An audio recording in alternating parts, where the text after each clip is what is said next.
बिस्मिल्लाहिर्रहमानिर्रहीम। अस्सलामुअलैकुम। बुखारी और मुस्लिम में बनी इसराइल के एक कातिल का वाक़या नक़ल किया गया है। हज़ूर अकरम सल्लल्लाहु अलैहि वसल्लम ने अल्लाह के यहाँ तौबा की कबूलियत से मुतालिक सहाबा कराम के सामने बनी इसराइल के एक कातिल का निहायत खूबसूरत और ईमान अफरोज़ वाक़या बयान फरमाया कि बनी इसराइल में एक शख्स चोरी, डकैती और कत्ल में बहुत मशहूर था और निहायत मामूली सी बात पर कत्ल कर देता था। होते होते इसके हाथ से 99 अफराद का कत्ल हो चुका।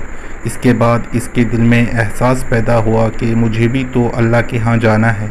चुनाचे ये फ़िक्र बढ़ता रहा और लोगों से मालूमात करते हुए सरगदा फिरने लगा कि क्या मेरी तौबा कबूल हो सकती है या नहीं।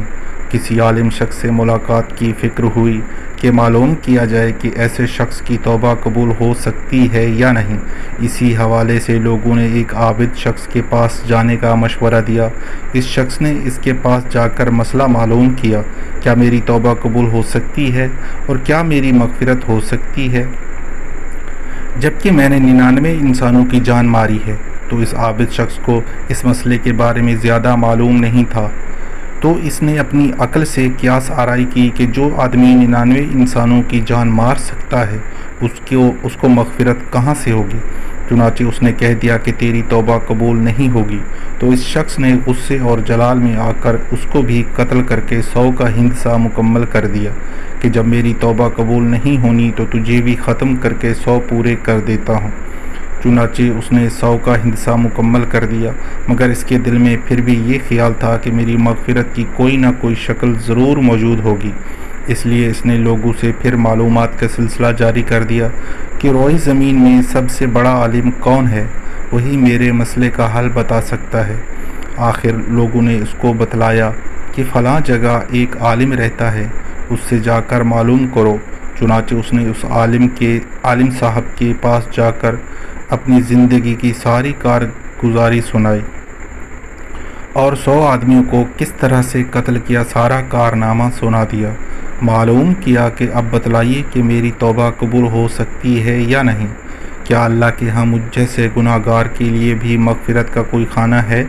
तो इस आलिम साहब को चूँकि इल्म था तो इसने बतलाया कि तेरे गुनाह माफ़ करने में अल्लाह के यहाँ कोई रुकावट नहीं। अल्लाह की रहमत का समंदर तुझ जैसे गुनाहगारों के गुनाहों से बहुत बड़ा और बहुत वसी है।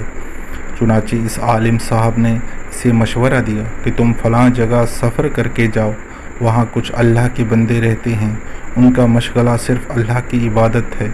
इनके साथ मिलकर अल्लाह की इबादत करो और नादिम होकर अपने गुनाहों की माफ़ी मांगो, इंशाअल्लाह तुम्हारी मग़फ़िरत हो जाएगी। जब उस शख्स ने आधा रास्ता तय कर लिया तो मुल्कुल मौत आ गए।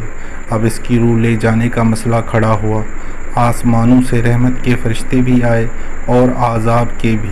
रहमत के फ़रिश्ते कहने लगे, इसकी रूह ले जाने का हक़ हमको है, इसलिए कि ये सच्चे दिल से ताइब होकर इबादत के लिए जा रहा है।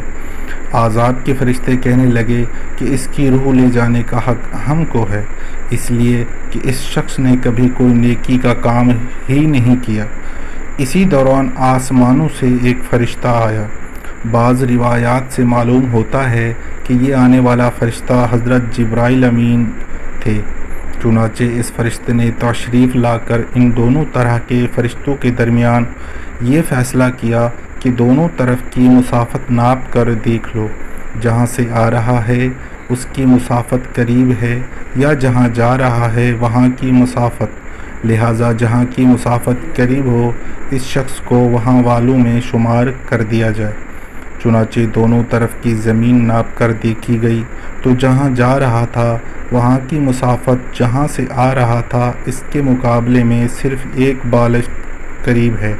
चुनाचे फ़ैसला हुआ कि मुकामी मसीहत से मुकाम इबादत सिर्फ़ एक बालिश करीब है, इसीलिए रहमत के फ़रिश्तों को इसको ले जाने का हक़ हासिल हुआ। चुनाचे अल्लाह ताला की तरफ से इसकी मग़फ़िरत का ऐलान हो गया। एक रिवायत में आता है कि कतादा रज़ी अल्लाह ताला अन्हु फरमाते हैं कि हसन रज़ी अल्लाह ताला अन्हु ने फरमाया कि हमसे ये ज़िक्र किया गया है कि इस शख्स के पास जब मुल्कुल मौत आया तो वो शख्स सीने के बल इस सरज़मीन की तरफ घसीटता चला गया। उम्मीद है आप दोस्तों को हमारी ये वीडियो बहुत पसंद आई होगी। वीडियो पसंद आने की सूरत में लाइक और शेयर ज़रूर करें। जिन दोस्तों ने अभी तक हमारा चैनल सब्सक्राइब नहीं किया, बराए मेहरबानी चैनल को सब्सक्राइब कर दें और बेल आइकन को ज़रूर दबाएं ताकि हमारी हर नई आने वाली वीडियो का नोटिफिकेशन आपको मिल सके। जज़ाकल्लाह।